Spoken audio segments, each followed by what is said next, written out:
વડાપ્રધાન નરેન્દ્ર મોદી અને મુખ્યમંત્રી આનંદીબેન પટેલ મહિલા સશક્તિકરણની વાત કરે છે, ત્યારે તેમના જ રાજ્યમાં સુરત મહાનગરપાલિકામાં મહિલા કર્મચારીની સુરક્ષા સામે અનેક સવાલો પેદા થયા છે.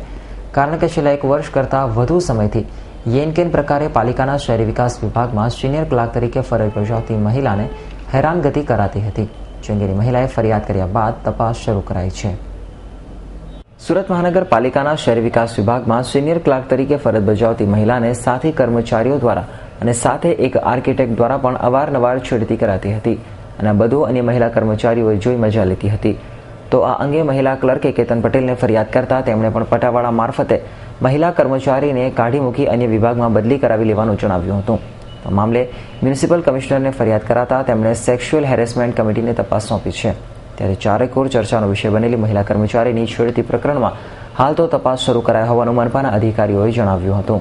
ત્યારે હાલ તો આ પ્રકરણમાં નિવૃત્ત જજ પાસે તપાસ કરાવવાની જગ્યા મનપા કમિશનર દ્વારા ડોક્ટર વંદના પાસે તપાસ સોંપી આખા પ્રકરણનું પડીકું વાળી દેવાયની તૈયારી ચાલુ હોય એ વાતને પણ નકારી શકાય તેમ નથી. Bureau report S9 news, Surat.